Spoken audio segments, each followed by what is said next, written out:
Would you rather experience WinterFest in the daylight or under the glow of millions of holiday lights at night? Carowinds runs WinterFest from 11 a.m. to 7 p.m. Kings Island lights up the park from 5 p.m. to 10 p.m., except on Saturdays, when it's 4 p.m. to 10 p.m. So here's the big question. Which one would you choose if it were up to you? Is it better to soak up the holiday atmosphere during the day? Or does Winterfest belong after dark, when the lights shine brightest and the park feels truly magical? On this episode of Tower Topics, we're putting the decision in the hands of Kings Island fans. Whether you're Team Daylight or Team Nightlights, cast your vote and let your voice be heard.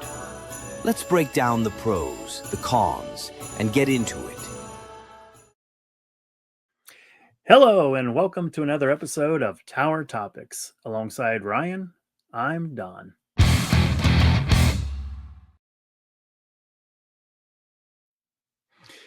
Hey, let's kick this off by thanking our Prestige members. I want to give a big shout out to Miss Mandy, 1983, Lil Mac, 21, Brian Hauser, 330T, Aaron Bort, Jacob Fix, Damon Barnes, Dakota Cole, Eric Grau, Dustin Jackson, Songstress Miku, Medic, 302, Eastern Coaster, Guys and Girls, Justin Y, Mike Garrett, Galaxy B-Boy, and Greg Eversol. Thank you guys so much for supporting Tower Topics at the highest level. That's the Prestige level. If you want to be involved in Tower Topics, there's a link in the description. Members get early access to the videos, exclusive content, exclusive live streams, and some tiers you can get some free stuff, starting at just $2.99 per month. Whew. Earlier, when it was announced that Carowinds was going to change the hours for its Winterfest, instead of the 5 to 10, 4 to 10 type hours, 11 to 7, most of it in the daytime. What were your first thoughts about that? What were they thinking? I guess. Okay, so they got rid of Snowflake Lake in the parade, by the way. So there's a big sacrifice, but they did add more rides. I think that their thought process was, if we can get away with less Winterfest and more rides, then we'll do that. And I'm suspicious if that's what they're intending. Yeah, well, what Carowinds said was they wanted to give families more time to experience the holiday festivities and attractions, by expanding the hours. And the way to do that was to go 11 to 7. But when you think about it, if you wanted to expand the hours, then maybe go 2 to 10, so there's always a different way you could kind of do that. But they felt that the earlier start and earlier close allowed for more daylight activities, providing more opportunities to ride attractions like Fury 325 during the potentially warmer daylight hours. So, this change obviously met with a lot of mixed reactions out there. Some guests preferred the nighttime hours to see the holiday light displays and the parade in the dark. So, you think about it though. If you're a fan of Carowinds, you got a season pass there. There's so many opportunities around, the area too, to see lights and things. Would you rather have, more of the park open, and have more roller coasters open, more rides being able to be open more consistently because it's warmer during the day?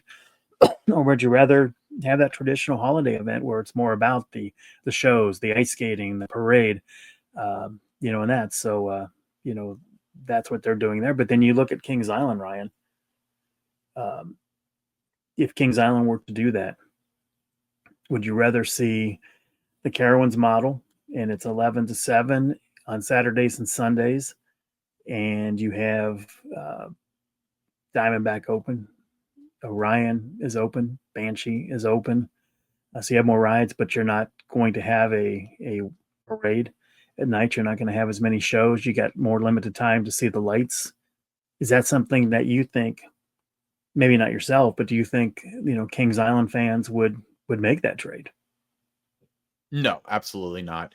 And if you ever want to know how people feel about that, just check out the zoo, the Cincinnati Zoo.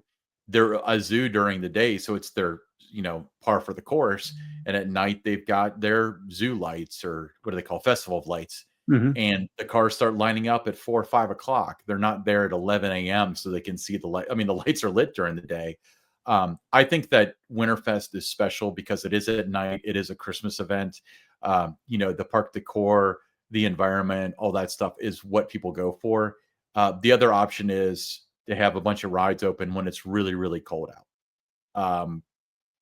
I don't think that would fly. I think that there's a small demographic of coaster enthusiasts that would love to have more rides open, and I'm with them. I think that they should, but does that solve the problem that we've talked about, where it's like, well, if you want to have this open, it's not going to be ready for the spring. Like, what are they going to do about that at Carowinds? They open earlier than Kings Island, so now Oh, they got to have exactly. the ferry trains ready. One train operation kind of a thing, when the season starts in March is what you'd probably be, looking at. Although they don't have the wood coasters that, the breakdown of the coaster cars is more, significant than with a steel coaster. It's when you look at Diamondback and Orion, you pop the hood and, a couple other things, you're down to the, the chassis on that. You look at, the Beast and the Racer and, Woodstock Express, just all the nuts and bolts and everything on that you have to put it through. So it's definitely a little bit different there, but say Carowinds does really well with this. They have, 5, 6, 10% increase in attendance, and they attribute it to having more rides in that open. Do you think that's something that Six Flags looks at and says, hey, wait a minute, if they increased over there, what could Kings Island increase if we did that, by having it more in the day and not as much at night? Is that something that would concern you, that would be what they would look at and possibly make a change there? I want to be very clear. I believe this is an A/B test, and they're testing Carowinds versus Kings Island and Canada's Wonderland to see which one performs better based on the hours. Which is, from a business standpoint, it's risky to take a big park like that and do something like that, but it is the right thing to do. And then you take it in the direction of where you want to go. Now, to be honest with you, really the right thing to do with how busy Winterfest can get on like Saturdays is probably to open it early so people can see all the shows and stuff like that. You can have a couple extra sessions of ice skating and so on. But my fear for them would be, like, one of the things that we kind of discussed, well, you and I discussed way before this podcast when Winterfest was like first announced to come back, was one of the reasons internally that they didn't really focus on the rides is there's a big risk of, if people come for the rides and it's too cold to open them, you're disappointing a lot of people. Well, Carowinds is in Charlotte. It's a little warmer than here, but there are going to be days when it's a ride focused event now and they can't open the rides. So yeah, exactly. They do have some days where it does get, too cold to be able to do that. But for the most part, I think the majority of the days the rides will be able to operate.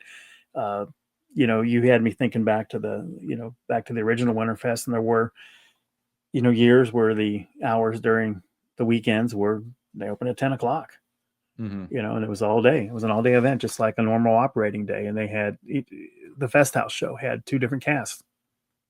The show in the Kings Island Theater had 2 different casts. They were running 8 shows a day in each of those. And, that was kind of the glory days of Winterfest if you were an entertainment person, because you could come in, and you didn't have to rush to try to see things. You could get it all in one visit if you wanted to. So to me, I think Kings Island could open another ride or 2, try to, like Diamondback Banshee, or Diamondback and Orion, and be open on Saturdays and Sundays, start the day at maybe noon, and make a little more ride focused on those 2 days for those that would be more interested in that. But you got to keep the nighttime thing. Kings Island's Winterfest. You think about that. It is a nighttime event. You think about the lights. You think about the ice skating on Royal Fountain at night. You think about, just that the atmosphere and everything. It is definitely 100%. It's all about seeing the park at night. And if they change that to an 11 to 7, a lot of that's going to get lost. And I think there would be a lot of unhappy guests that have season passes to Kings Island if they were to do that. Do you think that I'm correct? I've got 2 different thoughts. I think that either I'm correct and they're doing this as an experiment. And I like your A/B theory. I do like that. And I think that is something they're going to look at.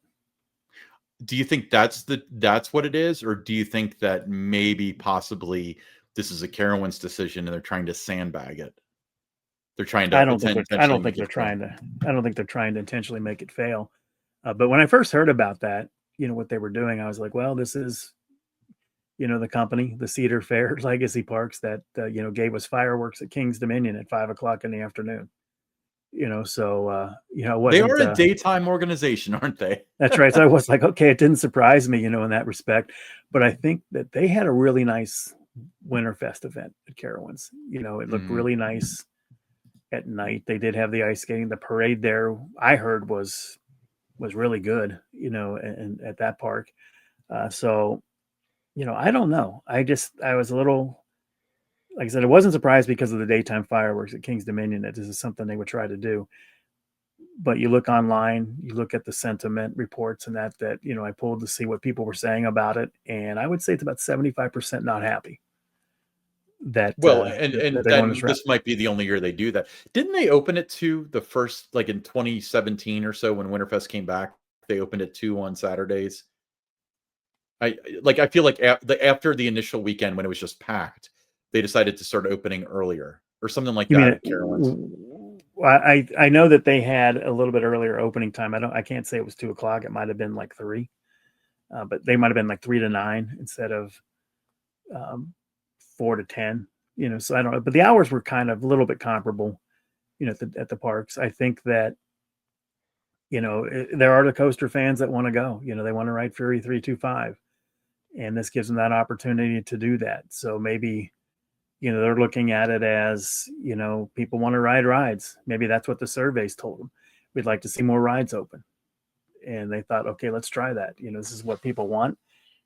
Let's keep the rides open at that time of the year and see what happens. This is the monkey's paw. You ask for more rides, there's your wish, because they didn't ask for, hey, we want this to be a daytime event with more rides and not have nighttime. They wanted more rides. That probably wasn't that probably wasn't like, would you do this in exchange for that, which is what the question we're going to have for Kings Island fans here is. You can't have both. You could either have one or the other. You keep it what it is, 5 to 10 on the Friday nights, and then during the week when it goes daily, you have the Saturday where it does open at 4, but it goes till 10. Sundays are 5 to 10.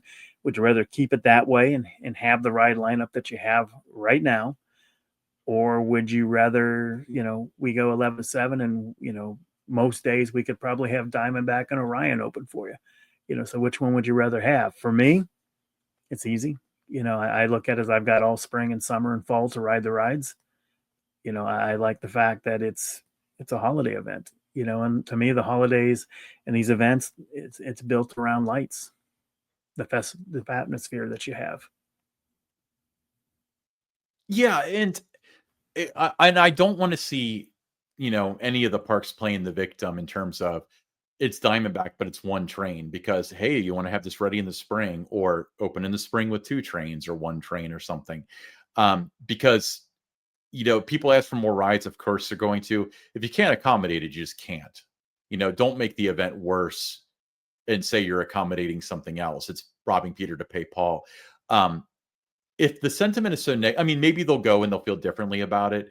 But if the sentiment is so negative going into it, I think that they might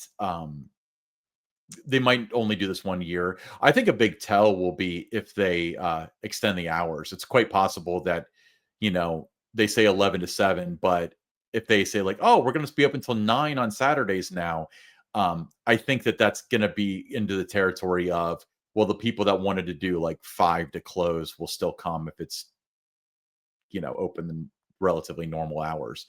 I think that's entirely possible, and if they do a pivot like that, that's going to be quite telling. I don't think it necessarily means it's so successful that they're staying late. I think it's that they're not getting the results that they wanted out of it. Especially, my God, if the rides close at 7, but the park stays open until 9 or 10, then what do you do about the entertainment? It's like these performers are contractors. Do you contract them for more shows later? But I could also see them just being open and it's just like, just like walk around the park and the lights and stuff like that too. Like I think it'll be very knee jerk if they do make a pivot. But we'll hear from out of Carowinds like how busy it is comparatively and stuff. And obviously we'll run the sentiment and see what people say about it. But I don't see this coming. Honestly, I think that if anything, you might see Kings Island get a 2 to 10, possibly, because it seems like Kings Island is a have and they have not world. I So would like to see that. I think it would definitely help because you would have more time to, to see the shows, and that everything wouldn't be condensed within that, 4 hour, 5 hour window. And if you're going to skate, you're going to eat, you're going to watch a show, doesn't give you a whole lot of time, yeah, to that's your ride night. rides. Yeah, it's your night. So I think you do need to have it needs to be a little bit longer hours. I don't think it would be a problem if you opened at 4 on a Friday instead of 5. I think people would still, come into the park at that time of the day. Uh, it's just something that I just think you need a little more time to fully experience the event, especially when you have as many shows as they do, because you definitely can't get it all in one night if that's what you're going for. And if you want to try the different foods, you don't have a lot of time to do that. So I think just adding, like you said, started at 2 o'clock on the Saturday, started at 2 o'clock on the Sundays. I think that would be the direction to go, and not make it 11 to 7, but go 2 to 10. And I think you'd have kind of the best of both worlds. Maybe you don't add any more rides. You just expand the hours a little bit. I don't think you need to add any more rides at Kings Island. Just give a couple more hours to give people more time to do the things that you want them to spend money on. You can open up a couple more sessions of ice skating. There's some more revenue for you. If they're going to eat more meals, they're going to buy more treats in that, at the sweet spot, because they have more time to go in there. You're going to make more money, doing something like that.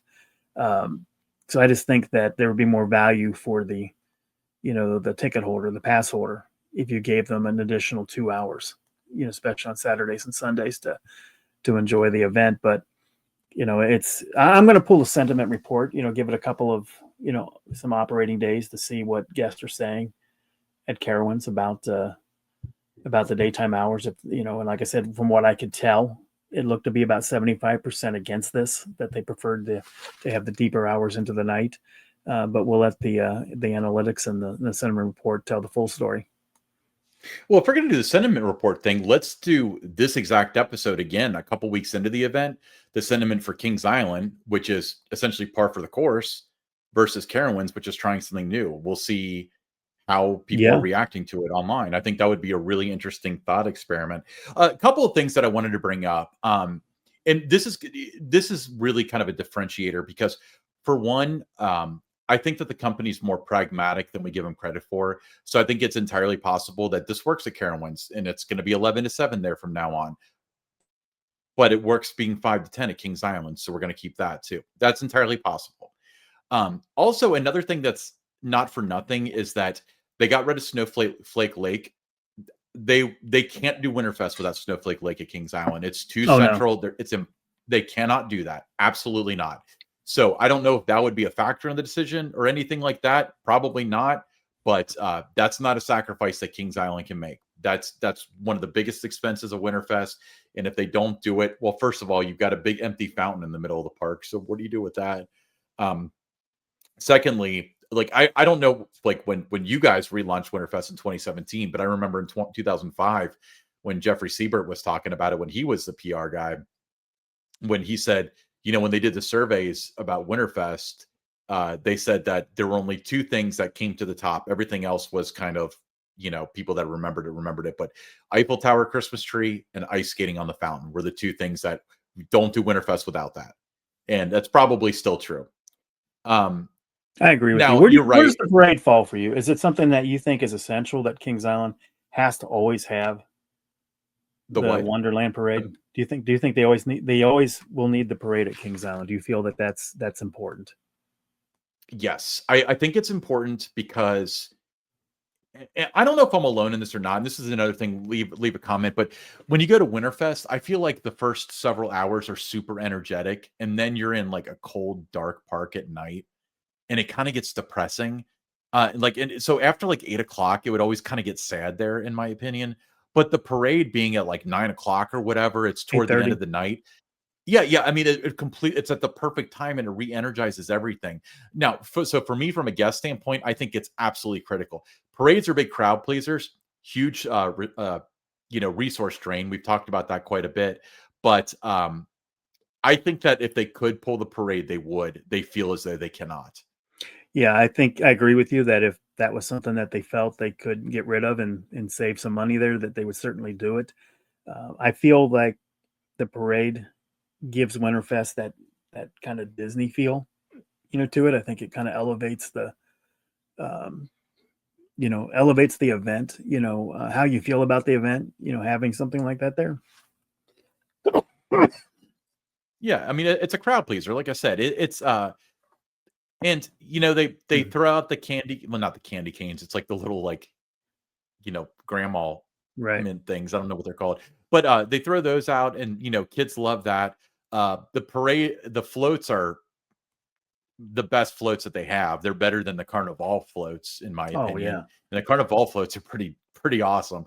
Um, it's just magical. It's incredible. It's so fun that they integrate, like, everybody's represented. Like, they have all of Tinker and his elves and Santa. So it feels like all the different aspects of Winterfest have a representation there. I don't know if that's just something I built in my head, but that's what it feels like to me. I I think was so. And I think too, Ryan, too, about this being at like 8:30, and then a lot of people line up around International Street to see it. So by the time it gets there, it's around 10 till 9 or whatever. Mhm. And then a lot of guests will leave right after the parade, but they all leave very happy. That's the Well, and final thing they see. So they leave with that positive, feeling about their night at Winterfest, no matter what might have happened before, because of how good the parade is. They feel really good about their experience as they leave. I've thought about this too with the timing of the parade. It's so darn perfect because, come 4 o'clock, 5 o'clock, as the park, what do you want? You want people pouring in the gates. What do you want at 10 o'clock? You want them out. And I don't mean that in a negative sense. I mean that in terms of you're closed. They need to get out. The business is over. When they get out, the people get out, the labor ends, and you know what I mean. The parade being that late it works people to that, and it's like it keeps people there long. You said it's at 8:30. I think that sounds Mhm. right. So if the kids get cranky at like 7 or whatever, then you might leave. But if there's like, oh, we'll stick around for another hour for the parade, that's what keeps people there. And then 8:30, it becomes 9:30 when it's over, and then people start leaving right when you want them to. And they're on International Street anyway, where you want them to spend money. I think from a marketing standpoint, it's brilliant. Oh, I I do really too. love that. But I think that there'd be a huge hole in the event. They set the bar too high is the problem, but there'd be a huge hole in the event if they didn't have that. Um, it'd be like not having a Tinker show. If they replaced it with something really, really good, that would be awesome. But you would still be missing, because I feel like Tinker, as a character that seemingly was created by Kings Island, arguably was created by Kings Island, um, him not having like a major presence there, that would be problematic.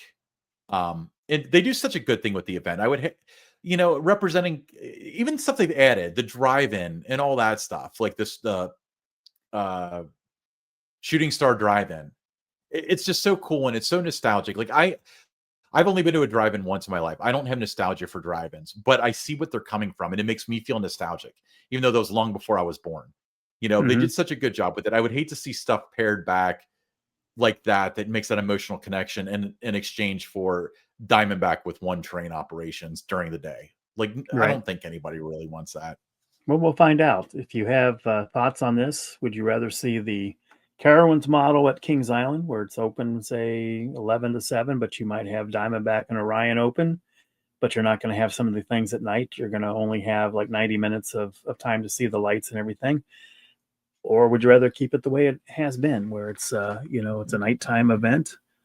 You've got 5 to 10 most nights, Saturdays 4 to 10. So, which way would you prefer Kings Island do Winterfest? So leave us a comment if you're watching us on YouTube. So, Don, we have a meetup coming up. We do. December It's 20th yeah. is going to be the date. So we're going to have information on the uh, Kings Island, or not the Kings Island, but the Tower Topics Facebook group. There'll be an event that'll be set up. It'll have all the details there. So it's going to be a good time. Park admission will be required to join us there, but we'll have, the meetup. We'll ride the carousel together, the train together. Ice skating will be one of the things that we do. We'll see the new Tinker show together, watch the parade together. So we'll map out kind of an itinerary, and you don't have to be at every single stop along the way. It's just something that if you want to meet other Kings Island fans, fans of Tower Topics, have conversations with me and Ryan, this will be a perfect night to do it. Yeah. And in addition to that, we do have more details to come on this podcast, obviously, and the Facebook group. But we've got a photo contest coming up, and we're really excited about that. Yeah. And the first rule is you got to use a photo from this year's WinterFest, which means you got to visit the park. So what we would want you to do is you take a photo from this year's event, you submit it to us at host@towertopics.com, along with a screenshot that shows you're a subscriber to Tower Topics on YouTube. You do this all by December 21st. Now that subscriber is going to be something that is required, to be considered in the contest. So you send your photo, one photo per person, one entry per person, put in the subject line, enter me. And then we'll have Ryan and I will consult with a few other people. We'll come up with what we see as 4 finalists for the photo contest. We'll share those photos in the Tower Topics Facebook group. Fans, members of the group will be able to vote on these photos, and we'll have our winner, and that'll be announced on January 2nd with the winner. But you got to do this by December 21st to get your photos in, and we'll start publishing online the opportunity to vote starting on December 22nd. Yep. 1 entry per person, no purchase necessary. The prize will be a special Tower Topics box, Kings Island box from Don's private collection, and an old school Tower Topics t-shirt, which we don't even sell anymore. So that's something that you can look forward to and support. Yeah, mystery box. Tower Topics. We'll call it that. Mystery box. All right. We'll be right back with the listener questions. And now it's time for the Tower Topics listener questions. First listener question, Jeff from Cincinnati said, have you ever thought about having a Tower Topics meetup that was a catered meal, guest speakers, behind the scenes tours at Kings Island? I love the show, and so do others I talk to. I think it would be well attended. Well, you're right. It would be very well attended. In order to do something like that, we would have to have Kings Island receptive to working with us and providing, the guest speaker and providing those behind the scene tours, all the things that you're asking for here, Jeff. I don't foresee that happening anytime soon. We're in year 3 of Tower Topics, going into 2026. And, they made it clear there's no collaboration, with us. I think if we just wanted to have a catered meal, they'd let us do that. We'd have to pay for the catered meal, so like anyone else can do that. They're not going to turn down that. But in terms of, giving us the extras as part of this event, I can't see them doing that. Yeah. It would be a collaboration that we're just not involved with them to that degree. Something like that. Like I could see a catered meal or something like that where, they would just have a group salesperson just like facilitate it. We'd pay for it. And yeah, stuff. We go through group sales, Maybe. But if we want to say like Tony Carvellano, the park manager, we want him as a guest speaker. We want to go behind the scenes, of the beast, those kind of things. They do it for some groups. They don't do it for others. I think we would fall in the others, so great idea. Would love to do it. If, we know Kings Island listens to the show. If you want to have a nice turnout, a nice group sales outing, contact us, we'll get it set up and, we'll make it happen, but we'll put this on the park. It's up to them if they would want to have something like this. They would want us to bring people to the park for a group sale. I think there are things more important to them than bringing people to the park, unfortunately. Okay. Shannon from Westchester, Ohio said, why does it always take Kings Island so long to post operating calendars, events, and dining options? Other parks like Dollywood already have their 2026 calendar and events released. Thanks. Appreciate all you do to keep us informed. It's a great question. We seem to get that a lot. People messaging us asking, have we seen the dining options for WinterFest? Have we seen the show times for winter? Everything seems to be last minute. I don't know. I do know in terms of, as of this recording, the park itself, in terms of their social channels, hasn't done anything to really, push out the the dining options much. They have a blog that they did, and that's about it. I don't know why it takes as long as it does. I know that the photos and the menus were finalized, weeks before we even got into November, for WinterFest. So the information's there, but I don't know why the turnaround is so slow, especially with the operating calendar. They kind of have a pretty good idea what that's supposed to look like next year. Some of it on Kings Island, though, is like when you get to the fall, they don't have those park sellouts finalized yet, so they got to make sure that they have those contracts signed before they put that out there. So they're not taking dates off the calendar, or there's no dates listed, and people look at the calendar and say, okay, they're only open these dates in September. They never come back to the website and look. And then those park sellouts, maybe one of the groups doesn't come back, and now they have to try to scramble. And that's open to the public. Now, how do we get people here? Because it was assumed that it's not. So there's a lot of little things like that go into it, but they could certainly, publish, as you're listening to this recording, they could certainly publish what the operating calendar looks like, through Labor Day, if they were so inclined. I understand what you're saying with the group sales. I agree, but it's finalized through Labor Day. Like, can you think of a reason why they specifically wouldn't release it? Because it's not like they make a bit. I would understand if it's like, they want to make some noise in February, and like, no one talks about Kings Island in February except us. We'll talk about it 3 times a week in February. But and if they want to make, we're announcing our calendar countdown to all that stuff, they never do that though. It's just quietly released. Because of that, now it is, yeah. But because of that, we're always afraid of like, is this going to be the year that they close at 8 during the week and stuff like that? Because we feel like some of that, something. Yeah, some of that, yeah. There's probably some of that goes into it on their end that they don't want to put too much out there. But what I can tell you, you'll have the park fans that the park can do no wrong will tell you that, well, you always know it's going to be open in June, July, and August, so if you want to plan a trip or something like that, you do, but you don't know what the hours are. That's important to people. You don't want to plan a trip and find out that they're only open from, 10 to 6. So you don't want any surprises there. But I can tell you that there are people that I've spoken to that have planned, because they can now. They've planned, trips already to go to Dollywood. Holiday World's calendar's out. They plan those trips. Kennywood's calendar is out. So they've planned those trips. I've already, myself, I'm one of those people. I looked at what the hours were and what the days, that they would be open, when they would be closed, and all those kind of things. And I've got my, my visits kind of mapped out for next year for those parks already.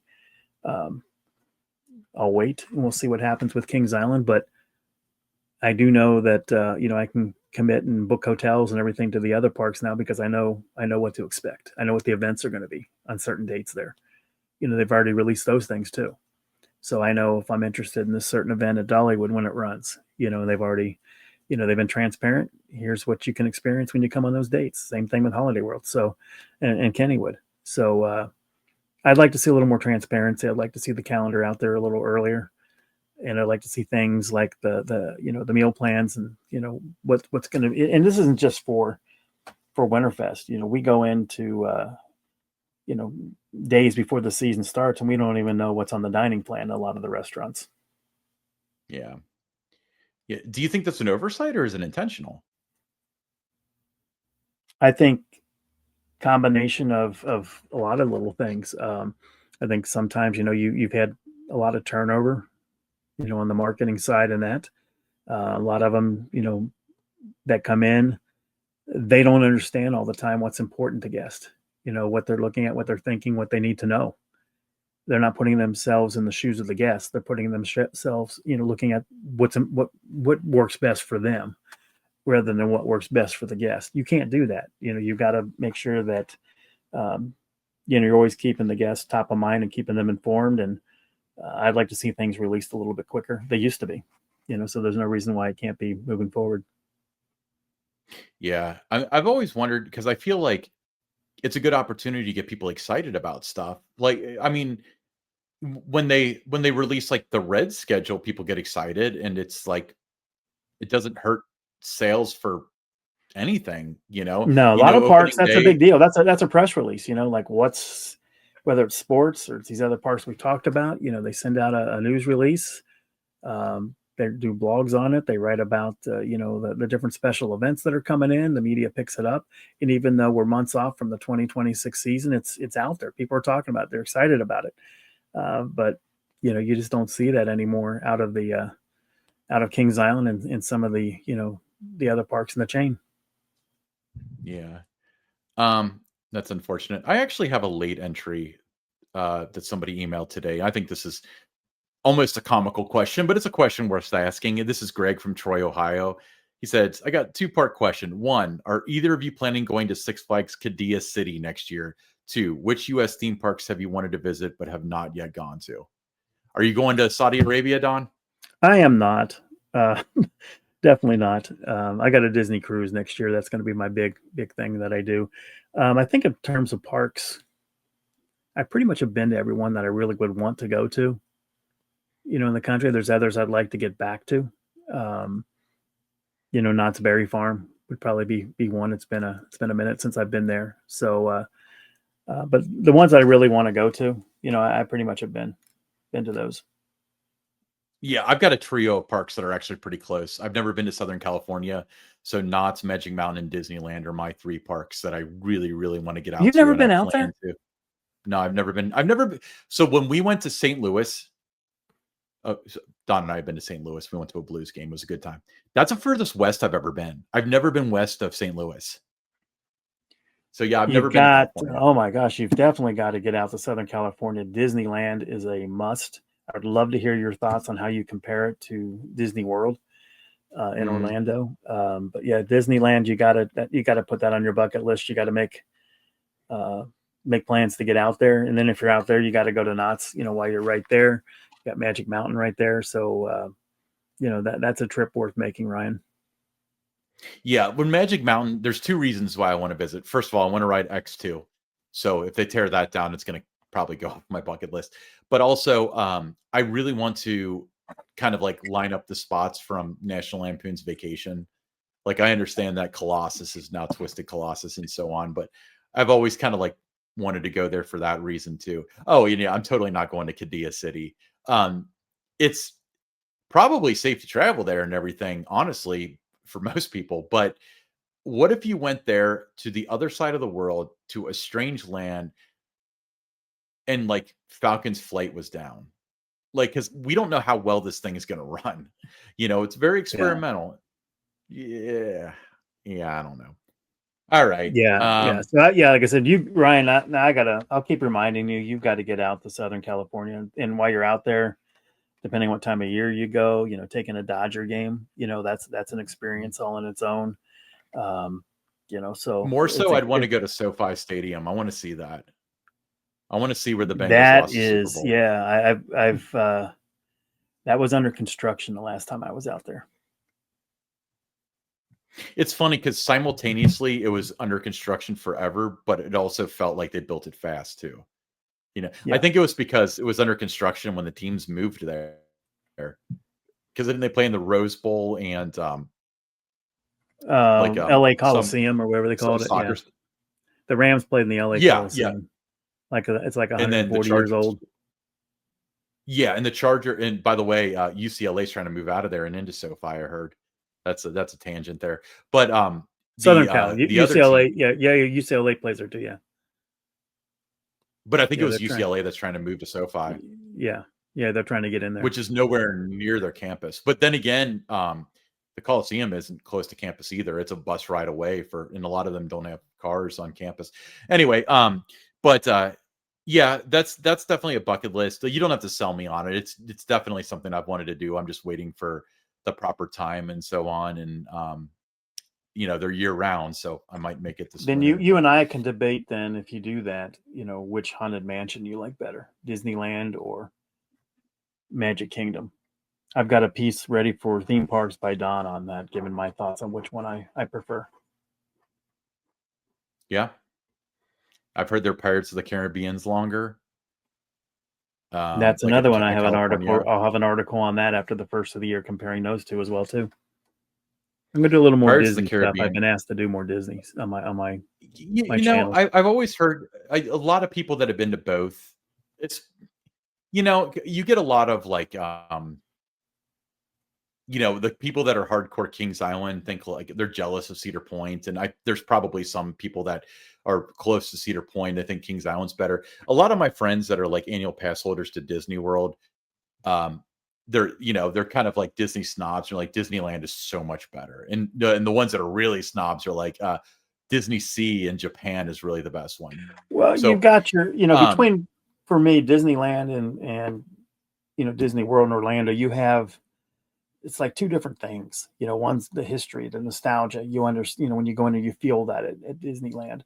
Then there's this was the first, of the rides before they went to Disney World and stuff. So you have a lot of that kind of a thing too, the history. I love that mhm. about it.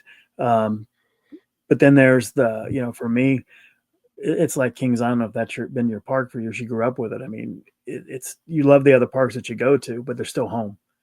And for me, when it comes to the Disney parks, Magic Kingdom's always going to be home. Yeah. I feel the same way. And honestly, I think that ultimately I'll probably concede that Disneyland is better than Magic Kingdom. That seems to be the consensus. But Magic Kingdom is my like least favorite of those parks. I'm an Epcot guy, and they don't have anything like, No, just the nostalgia of Spaceship Earth or Journey into Imagination or World Showcase. They don't have anything like that, and that's what I love about Disney World. You can talk about their Pirates is better, their Haunted Mansion's better, and that's great, and I'm sure they are. But for me, those things are a little bit more moot to me than they are to people that are kind of like Magic Kingdom fans. right. I don't like to have to take that boat over Seven Seas Lagoon. All right, this is enough about not Kings Island. I'm Ryan, and that's Don. Oh yeah, did I say send your questions? Hosts at Yeah. towertopics.com. Yeah, hosts at towertopics.com. First name, city you're from, as well as your question, comment, concern. You can send us a text or a voicemail to 513-399-7538. That's 513-399-7538. I'm Ryan, and that's Don, and this is Tower Topics.